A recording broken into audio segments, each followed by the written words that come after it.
Good afternoon, everyone. I'm Mike Adelberg, and it's a real pleasure to get a chance to participate in today's webinar on the new Enrollee Advisory Committee requirements for D-SNPs in the Medicare Advantage program. A couple of quick housekeeping remarks. One is we love questions. And please do chat your questions throughout. We may not get to them immediately, but we will get to them. And in the event we have so many questions that we can't get to them all during the webinar, we'll certainly follow up with you individually.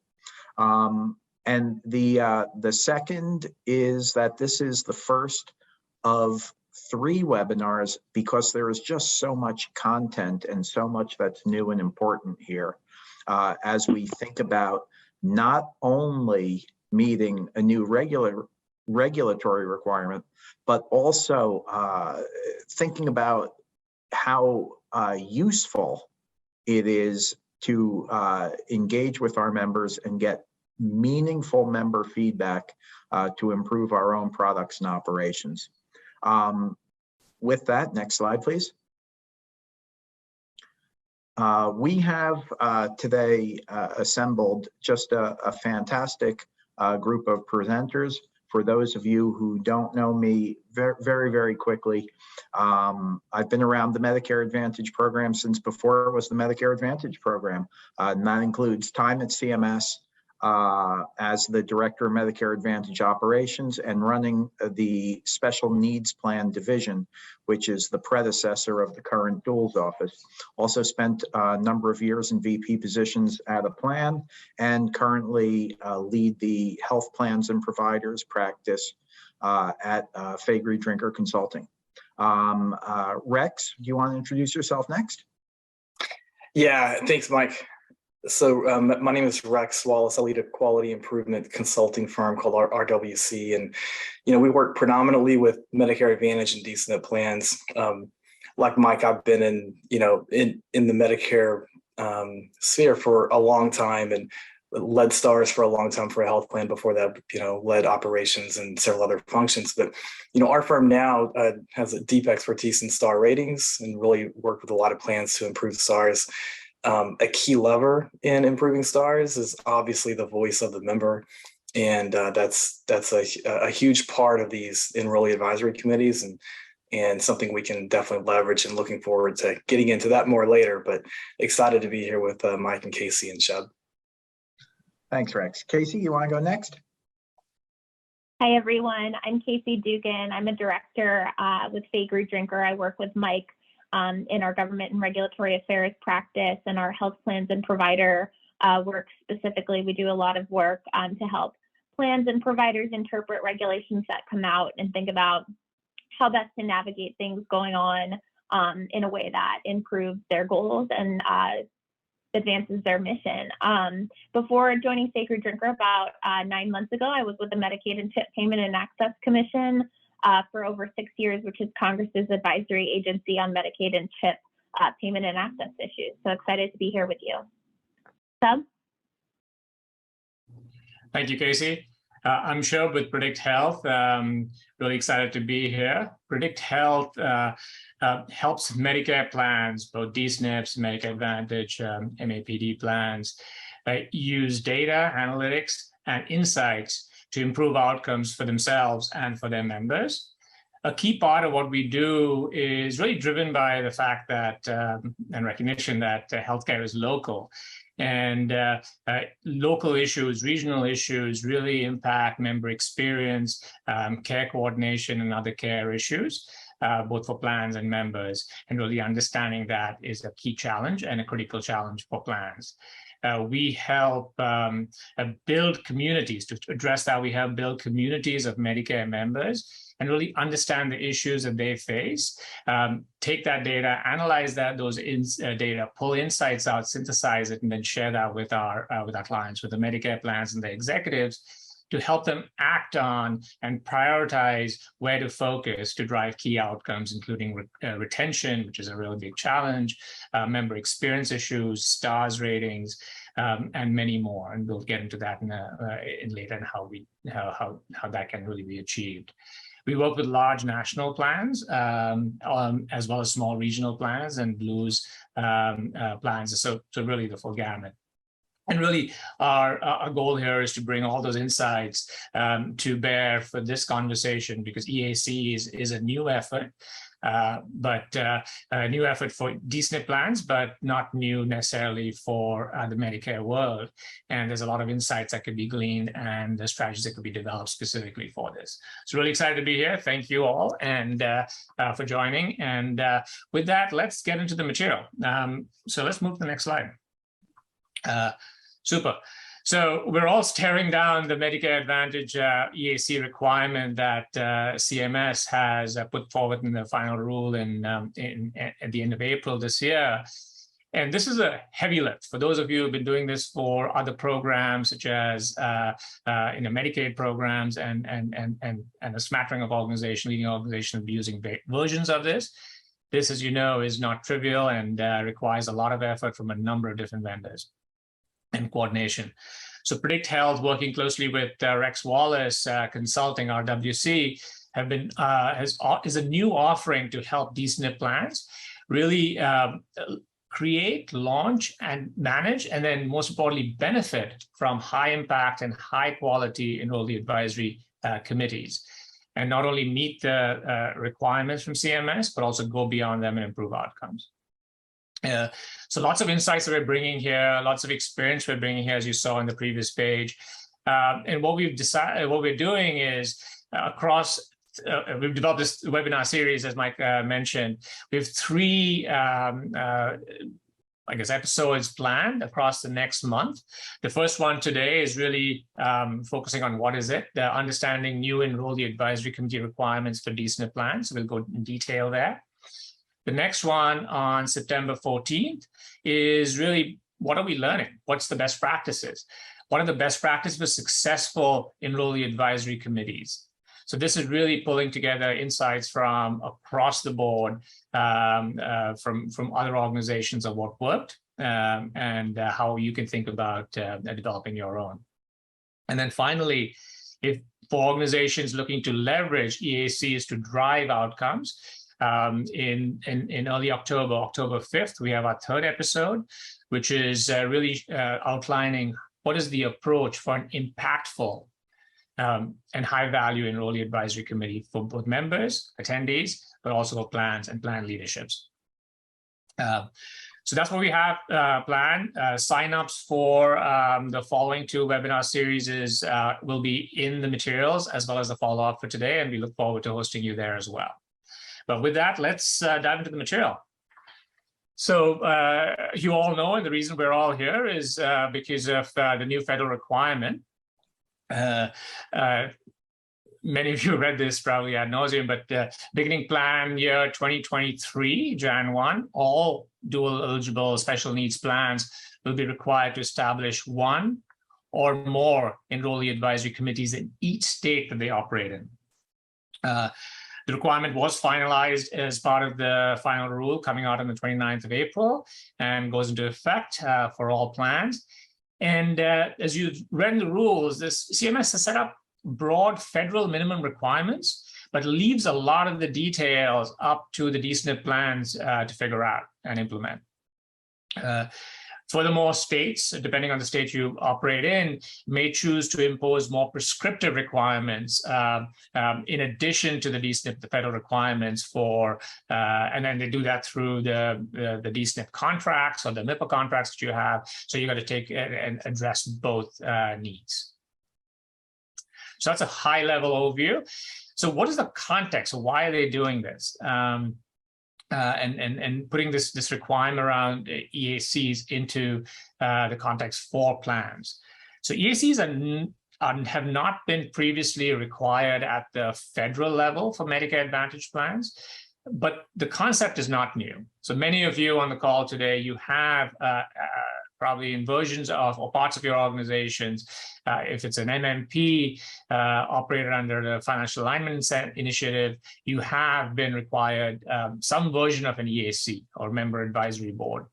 The PACE programs have these in place for a few years now. LTSS programs have this in place for a few years now. And many states require Medicare Advisory Committees, versions of it, so similar to EACs. The issue is each of these are, while they are similar in essence of an EAC, they're slightly different with different goals and achieve slightly different outcomes. So you really have to rethink and go back to the drawing board when you're looking at your EAC for your D-SNP plans to make sure you're achieving the right outcomes. So what is the reason or the purpose of these EACs? So moving to the next page. The purpose of these EACs set forth by the CMS requirement for D-SNP plans is really focused around improving care. This is something we all know. So the CMS, Medicaid agencies, plans, yourselves, and other entities have long been focused around improving care for dual eligible beneficiaries and structuring programs in an effective way to better serve them.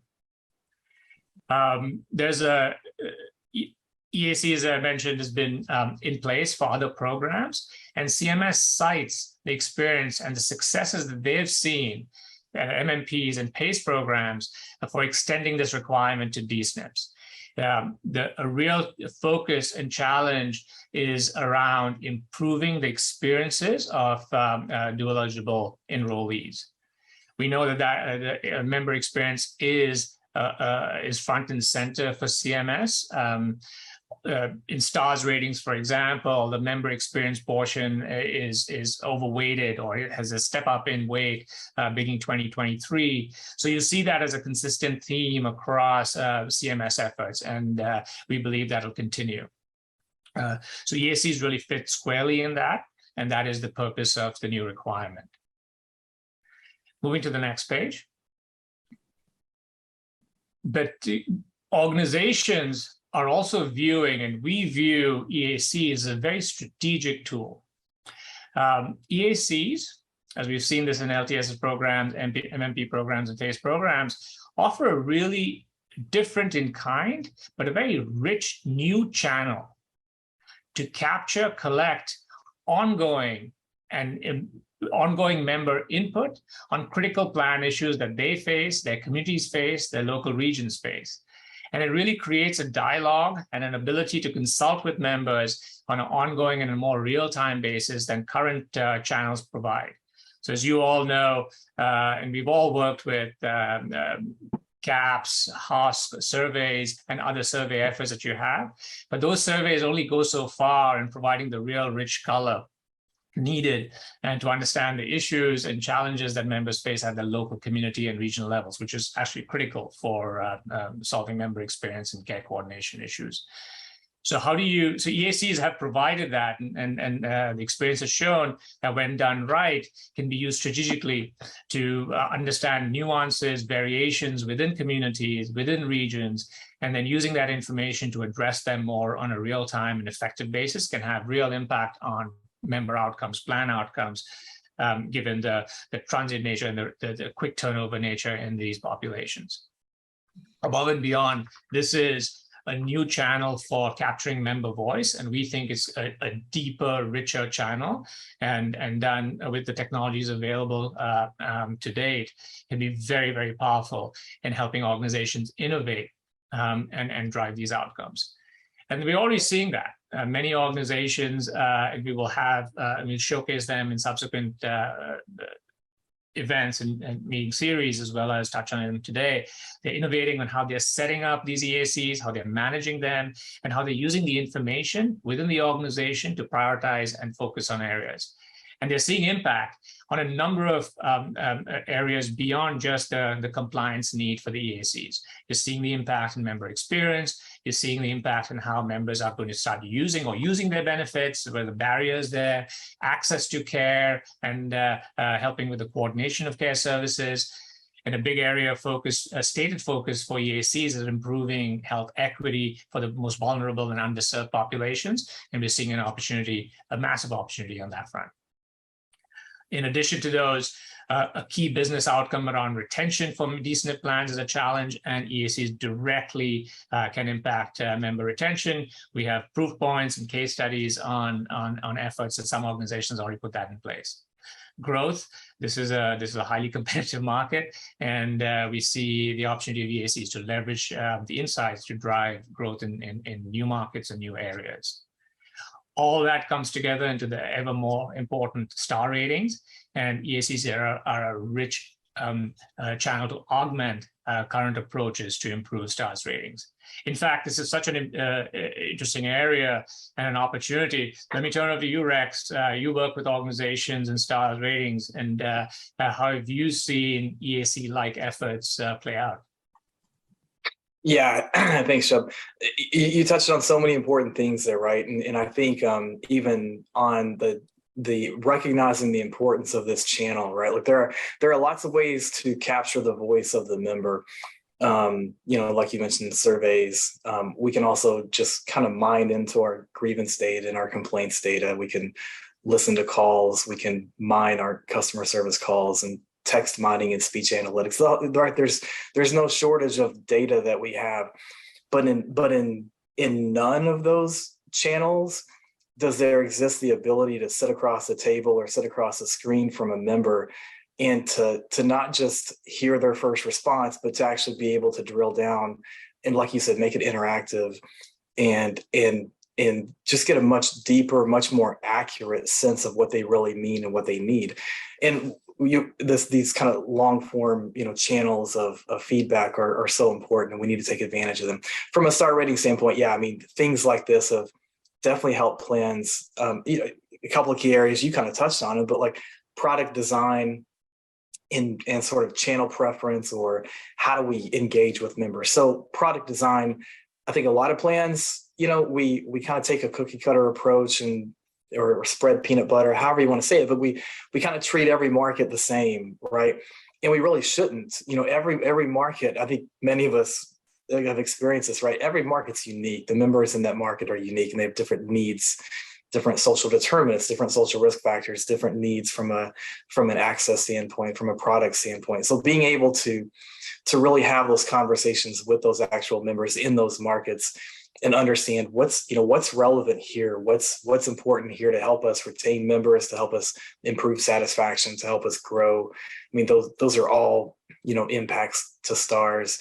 And then to understand, I think one of probably the most common uses in a committee like this is to lay out a preview of a communication collateral, right? And to get their feedback on, hey, does this resonate? Would you read this? And I think that's so important, not just in engaging the member, which, improves in a lot of areas, or it impacts a lot of areas, but to use that to design care gap closure outreaches, to understand what they mean when they're filling out a CAP survey question. What are they thinking when they answer it a certain way? I mean, these are the conversations and the areas of influence we can tap into when we're, again, sitting across a table or sitting across a screen from a member that we can't do in virtually any other channel. Right. Absolutely. We'll unpack this across the call today and in the subsequent ones. And imagine doing that in every state and every market that you're working in. So that is the opportunity. And we see this as organizations who are able to leverage this tool strategically will see the outcomes beginning in the first quarter, because this is a quarterly high turnover market. So very exciting.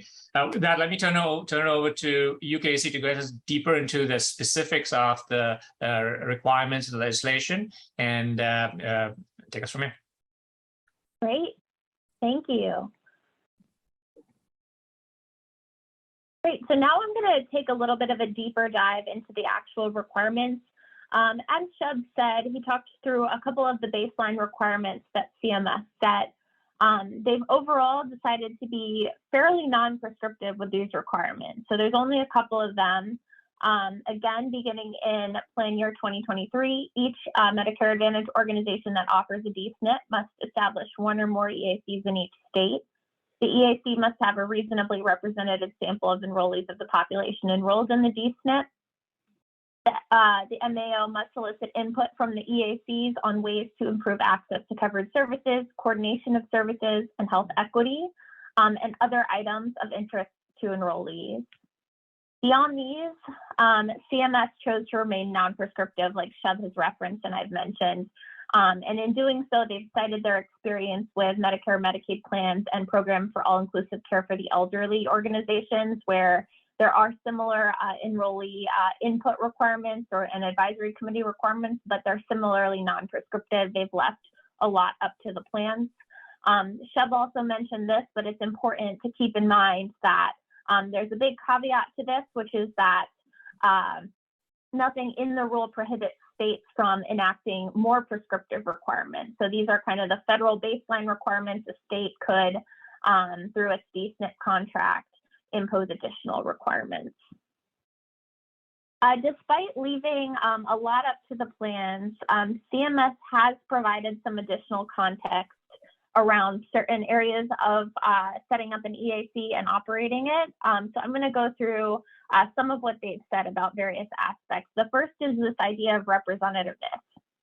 So CMS doesn't define what it means, but does note that using the phrase representative sample, by using that phrase, CMS intended that D-SNPs incorporate multiple characteristics of the total enrollee population, including, but not limited to, geography, service area, and demographic characteristics. They've also said that ensuring a reasonably representative sample should include taking steps to ensure access for enrollees with barriers including disabilities, limited literacy, including limited digital literacy, and lack of meaningful access to technology and broadband.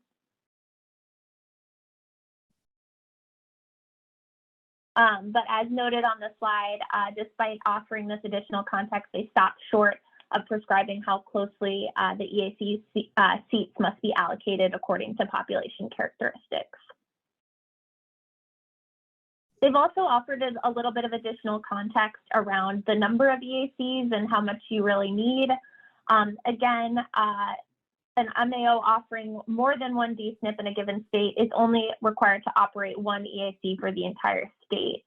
However, CMS said that to ensure the EACs are representative, that organizations that offer multiple D-SNPs in a state could elect to establish and maintain multiple in order to best represent their eligibility population. So one example that I know a commenter on the proposed rule noted is that if you have a state with a lot of different population characteristics, so a state with huge rural areas as opposed to just, maybe one or two major cities, you could set up different EACs to make sure that those issues are reflected. CMS also gives the example of full or partial dually eligible beneficiaries, full or partially eligible for Medicare and Medicaid. Nothing in the rule precludes the use of subcommittees with respect to unique D-SNP subpopulations. And then the other thing that I'll note, this issue has come up a couple of times as I've been discussing this with people, but the rule does not prevent an MAO that's offering a FIDE SNP from using one EAC to satisfy both the new requirement for D-SNPs as well as the requirement on the Medicaid side that a Medicaid managed care organization that covers long-term services and supports operates a Enrollee Advisory Committee. So that requirement is for Medicaid plans that cover long-term services and supports as part of their arrangement. And a FIDE SNP, as you know, would also have that carved into their arrangement. So there's nothing to prevent the plan from using just one EAC. However, again, this is a place where we might expect to see some states impose restrictions on that. They've also offered additional context around language and accessibility. This is really important. CMS encourages D-SNPs to ensure that EAC meetings are accessible. This means to enrollees with disabilities, limited literacy, including digital literacy, and lack of meaningful access to technology and broadband. If some of you were on the webinar yesterday from the Resources for Integrated Care, they talked about this a little bit. A couple of the representatives from plans participating in that webinar mentioned providing enrollees access to tablets or borrowed computers. So that's just kind of an example of a practice that can promote accessibility. CMS also references existing federal civil rights laws that govern non-discrimination on the basis of disability, race, color, or national origin. So these things would likely apply to an MA organization's administrative functions, including EACs. And then CMS also encourages D-SNPs to consider virtual accessibility and transportation accessibility. So that would either mean providing a live stream or providing transportation. One of the best practices we'll just throw out there, this is something we're going to talk more in depth about on our webinar number 2 on September 14th, but it's really important to emphasize that gaining meaningful enrollee participation from EAC members requires plans to provide them with the tools that they need in order to do that. And that could mean a variety of things depending on the makeup of your committee, but it might mean it might mean providing language and translation services, disability accommodations again, transportation, like I mentioned. It could include childcare, really a broad array of tools that allow members to overcome barriers and feel like they have the tools that they need to meaningfully participate.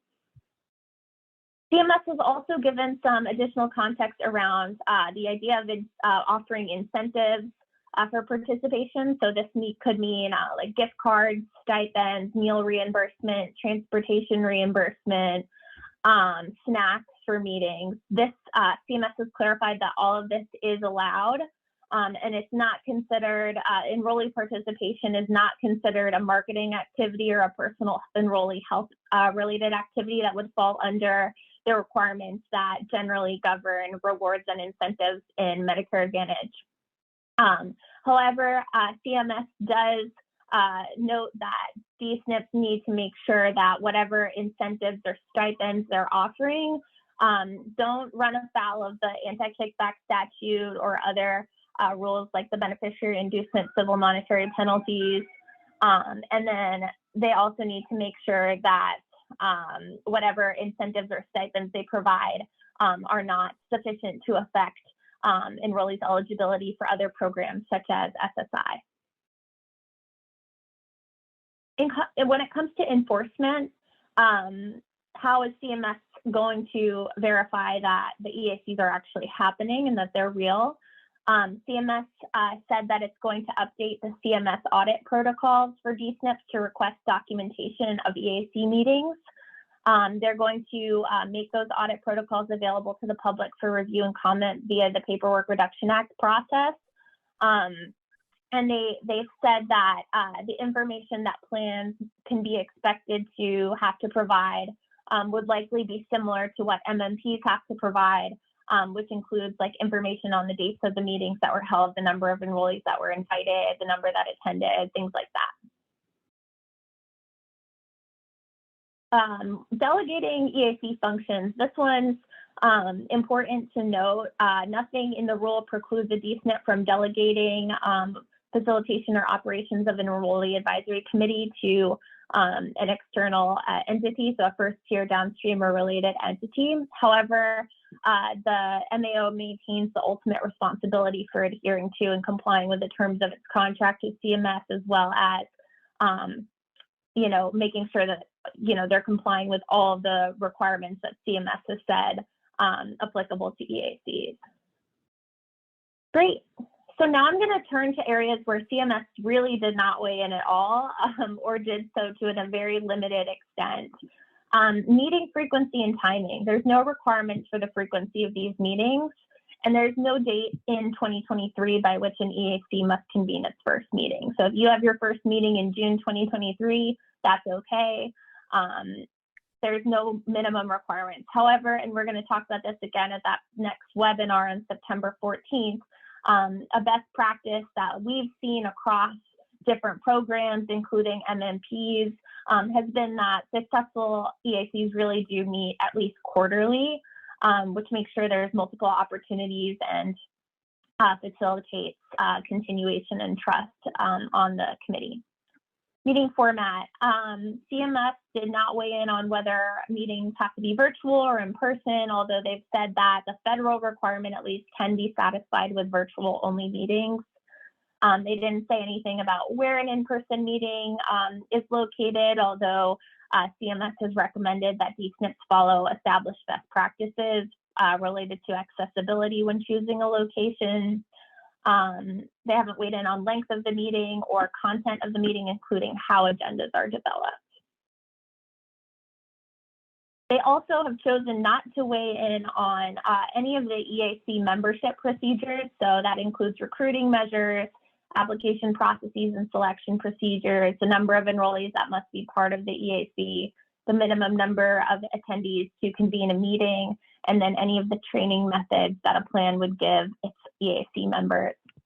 There's also nothing related to transparency, including whether meeting materials or EAC information must be made publicly available. Great, and I'm going to stop there and I will turn it over to Mike to talk about the next steps and where we go from here. Thanks, Casey. And so Casey set up where CMS was prescriptive and vague, and in many cases vague. And next slide, please. And what I'm going to do now is talk a little bit about where a state may choose to be more prescriptive than the feds have been in this first set of federal requirements. First, it's worth noting that in the spring regulation that gave us this requirement, there were a number of other D-SNP requirements that had the purpose of giving states a greater role in co-regulating the D-SNPs. For example, the possibility that there could be D-SNP specific contract numbers for the first time, states having the opportunity to approve network adequacy exceptions, some other provisions. So in that context, CMS is opening the door for states to exceed the federal floor, so to speak. And the most likely and convenient method for a state to do this, as Casey noted, would be that state contract that D-SNPs sign. Now, that's not to say states don't have other tools. They have their own regs, for example, but it does seem that the contract would be the most convenient and in all likelihood, the primary tool for going above that floor. Okay, so what could we see? Well, we could see states having requirements based on the size of the SNP, unique geography, unique enrollee characteristics. If the state, for example, is overwhelmingly Latino in one section of the state, it's conceivable a state might look at that representativeness requirement and want to make sure that a particular region is well represented. In addition to that, we could see a state wanting to see if there's a Medicare Advantage plan with multiple D-SNP PBPs and different products operating. We could conceivably see product specific EACs. It's also, as Casey noted, CMS had a very light touch with respect to frequency, with respect to in-person requirements, the composition of the EAC. All of those are areas that could be ripe for state requirements. Similarly, if there are requirements for a D-SNP that concurrently operates a EAC for Medicaid LTSS, the idea that those would be distinct EACs.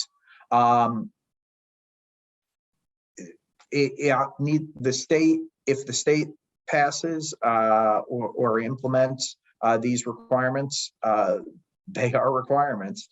And it's worth noting that there are states that have already put more prescriptive EAC type requirements in place. And we have those examples. And if anyone's interested in seeing those examples, just follow up with one of us after the webinar. We'll be happy to send those along. Next slide, please. Okay, so now talked a little bit about where states might go. What about CMS? Well, as Casey talked a little bit about audit protocols and the potential that we will see the audit protocols tweaked to include documentation of EAC meetings. That seems logical enough, straightforward enough, and that presumes that EACs go well and that CMS is comfortable with it. Obviously, the agency does have the opportunity, even without putting out specific audit protocols, it does have the authority to do focused audits at any time. And to the comment previously about when these EAC meetings need to begin, while the reg is silent on the start date, I would contend that if your regional office account manager is aware that it's June 1st and you haven't had your first EAC meeting yet, I suspect you'll be hearing from that regional office account manager, and that the account manager may not be in position to slap you with an enforcement action, but that's a call you'd prefer not to have, because while CMS is silent on the start date, I think, frankly, if you go halfway through the year without beginning the process, I imagine CMS would view that as a lethargic implementation of the reg. Member incentives, Casey did a great job talking about that. There's really very little that I can add to that, other than to note that this could be an area that is ripe for future guidance. And should that guidance come out, certainly keep an eye on HPMS memos in advance of reg text.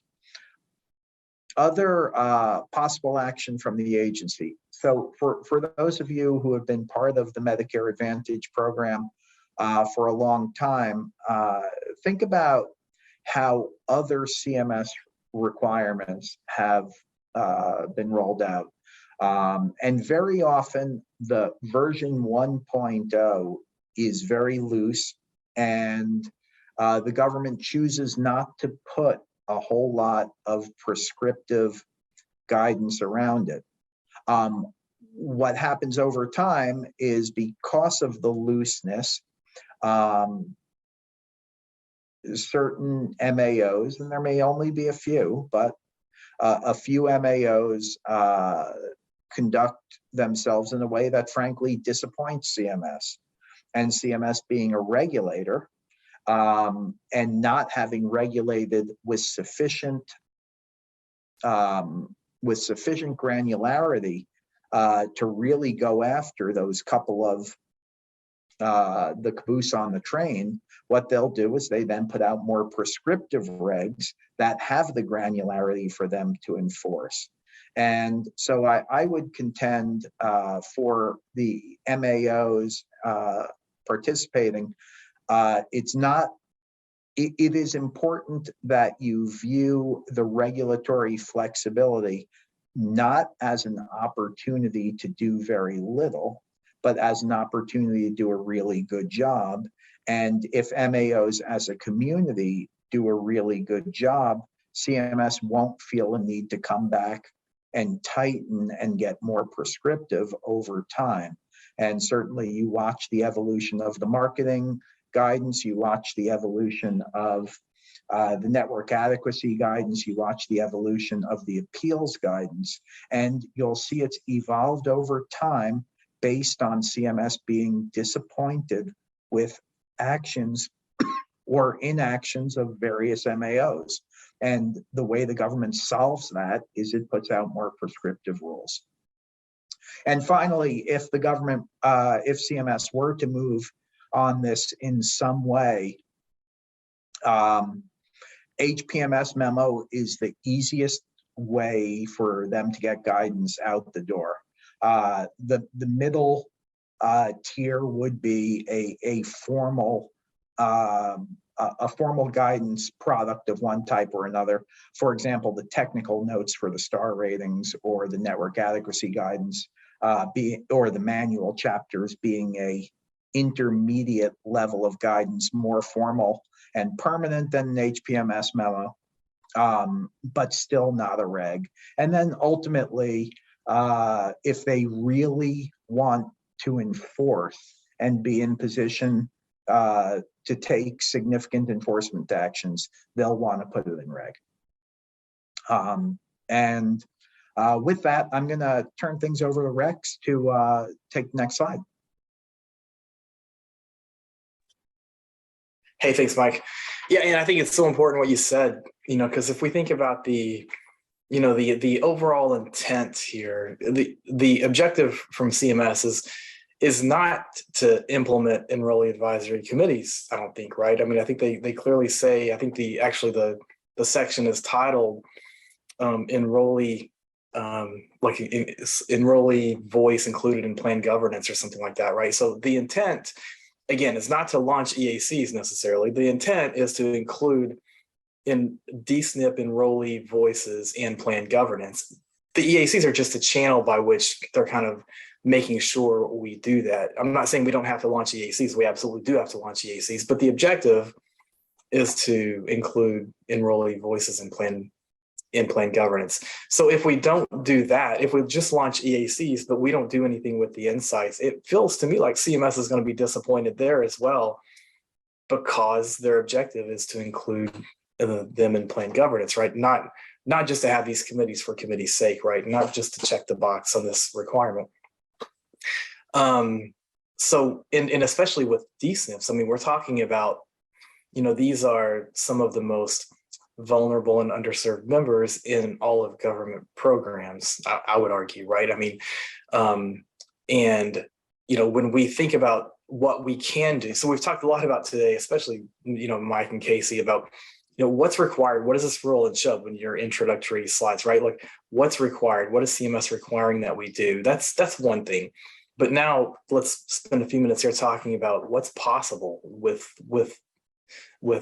us going through those motions of fulfilling those requirements. What can we do with this data? And this is a slide.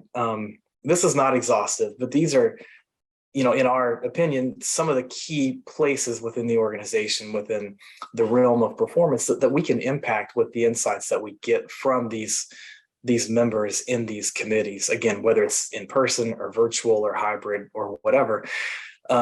Their insights are incredibly rich, like we've said, and they can help us improve in these areas. So if you go to the far left, access to care, and I'll say also, not only are these not exhaustive, but they're also very interconnected. I mean, a lot of these, are dependent upon each other or flow right into each other. Example, if we improve access to care, then we improve star ratings, which improves growth, right? Because we have revenue now from quality bonus payments that we maybe didn't have yesterday. So, and we can grow now like we couldn't grow yesterday. But lots of interconnectedness here. Access to care specifically, though, on the left, CMS has said, I mean, I've heard CMS say, this is the most important thing that, especially a Medicare Advantage plan will do, is ensure that all of its members have access to the care and services that they need. That's really why we're here, right? As D-SNP plans. And, these committees give us the opportunity to really understand market level barriers that we might not understand now, because I think I can say pretty confidently, and I think we would all agree, every member in all of our plans does not have equal access to care and services. There is a gap there, or we wouldn't be talking about health equity and social risk factors and in the whole 9 yards, right? So there is a gap, and we need to understand that more deeply. And I think digging into data helps, but talking to members in these communities gives us much more rich insights and the ability to understand, what are the barriers in that market?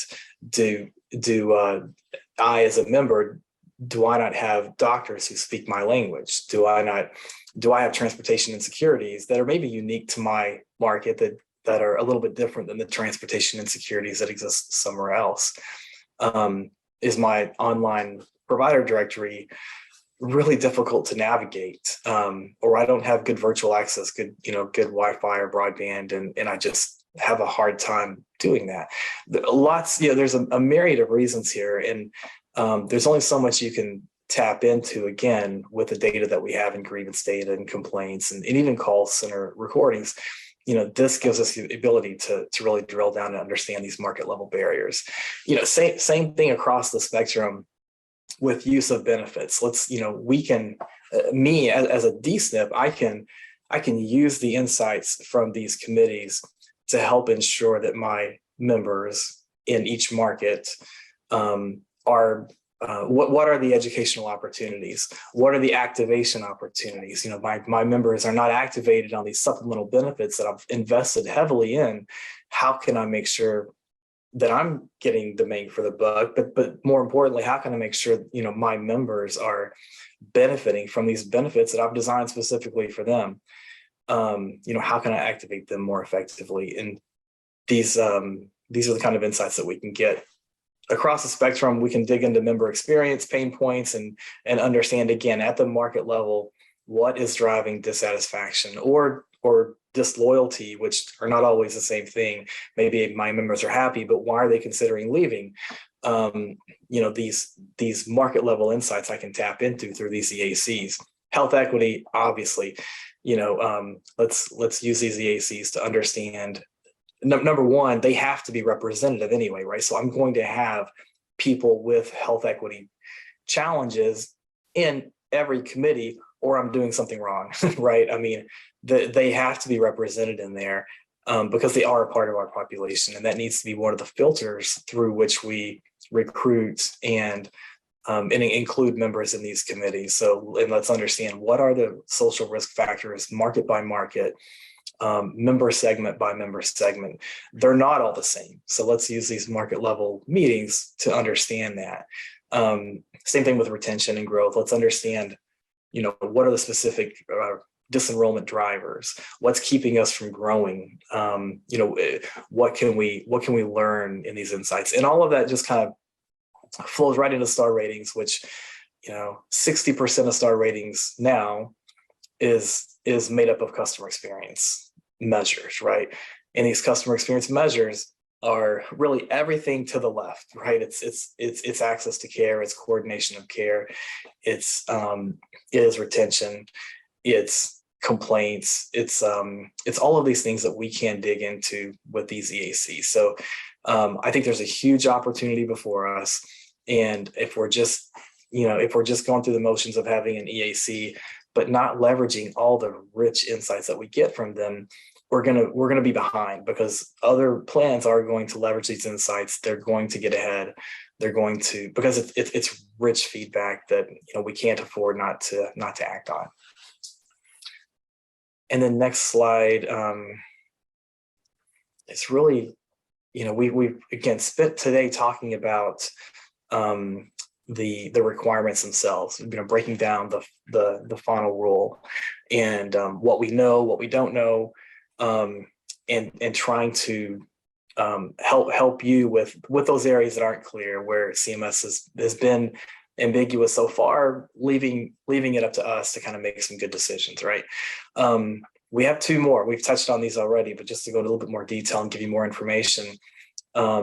We have a second one on September 14th, where we're going to talk about best practices for a successful EAC, based on things that we and others have learned from, other programs, like Shub said earlier, right, where we've had to do we've had to conduct committees like this. So lots of lessons learned that we can implement as best practices in these committees going forward. That one again is on September 14th. You'll get these slides, and there's a registration link on the slide there, and we'll be publishing these on LinkedIn and everywhere else as well. And then thirdly, the third webinar, October 5th. So this is where we get into more detail around the specific offering that we've created to help plans take advantage of these and leverage these insights to really create an impactful Enrollee Advisory Committee, right? So yeah, again, our partnership with Shove and Predict Health and what this looks like, where we're going to be talking specifically about what that looks like and how to leverage insights to make these impactful, and how to strategize at the market level, at the meeting level. There's a whole plan around this, a lot of strategy around how to make these most effective. And again, October 5th, and there will be a link on the slide there. And then I think we are ready for questions. I think we have 9 minutes left. Super. We do have a few questions that have come in, so let me kick that off with let's go through them, and I'll call on you folks. So the first question is for you, Michael. Do you think CMS will expand these EAC requirements beyond D-SNPs to all MA plans? Yeah, it's a good question. Obviously, no one has a crystal ball here, but there is a good chance that over time, we will learn that these committees are valuable. I mean, there's already some literature suggesting that coming out of Medicaid programs. And the idea of putting this to a broader swath of MA plans as the value is demonstrated is conceivable, and at some point likely, although at what point, who knows. Right.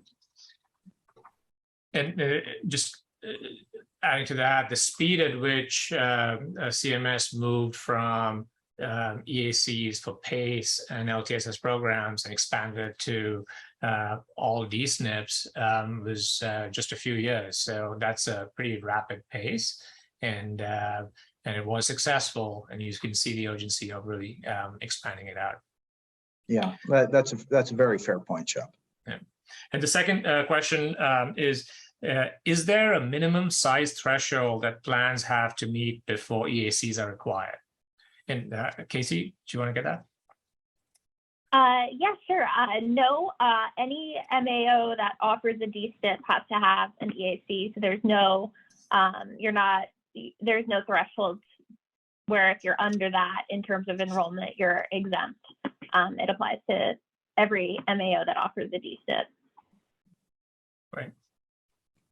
And the third question that's come in is, are there any best practices for recruiting these D-SNP members for the EAC? And I can address this, and this is something that we will be digging in deeper in the best practices teleconference next in September, as well as in October in our impactful. So traditional approaches have been recruiting for EACs are hard. This is a tough area. Finding members who can engage at the level that we want them to, commit to the longer term ongoing effort, as well as meet the representation requirements from CMS. That requires both a combination of data analytics, knowing your membership, knowing the local markets, because these EACs need to be at each state, so knowing the demographics of each state, as well as the other issues in terms of access, going beyond demographics in terms of access, disability, languages, to make it really representative. So, so data analytics, your member analytics teams would need to really scrub into the data. So understanding who to invite. The second factor is if you want to drive certain outcomes per your plan. So retention is an issue, stars rating is an issue, going deeper in issues you're seeing in CTMs or even your grievances. Recruiting those members that would have likely experience in such front to give you color can be really important. So really, how do you put the group together is really, because identifying who to target is a big effort. Data analytics, understanding your data really helps. And then the second effort is the outreach. How you target, how do you reach individuals, how do you engage individuals has always been a challenge for plans and more so for D-SNPs and these members. New technology, new marketing techniques and outreach techniques have been proven to be quite effective in bridging that gap. And we will talk about some of the best practices next during the next conference, and then deeper in our approaches that have been successful in building these member Medicaid, both Medicare and Medicaid communities, growing them, engaging them, and recruiting for them. So that is it's both an art and a science, a lot of science, and as well as an art here that our organizations bring to bear. So more on that. This is an area of intense focus and proven success. So this is an area that we would be able to dig into in subsequent meetings. But there's an anonymous question that's come in. If there's any details, specifics in certain markets and certain types of your demographics that you want to target, each one recognizing their communication preferences, psychographics, we can actually be very specific in targeting, and we're happy to provide more color on those fronts. There's another question. Do EACs necessarily have to take the shape of focus groups or group discussions, or could ongoing surveys fulfill a similar role of giving D-SNP members an opportunity to provide and respond to feedback on topics such as health equity? So let me actually turn this over to you, Michael, as well as Rex, because you have used, the reason Rex is you've used member outreach to capture member voice to really augment areas such as and target areas with the stars. So I think it's an open discussion. So Michael, first to you. Let me give a regulatory response, and then Rex will give a much more substantive response. So you may, given the vagueness of the current reg, you may be able to get away with this for a while. I don't think it's in keeping with the spirit of the reg. And to the point I made earlier, if you really did this and said it was your EAC, could you put off CMS because the guidance is vague enough? Yeah, maybe. But I don't think that's the spirit of the reg here, and I think you would push the government to do something. Yeah, I would just say totally agree. I don't think it's within the spirit of what they're trying to do in this rule. I'm not the attorney or legal guy, but totally agree with Mike there.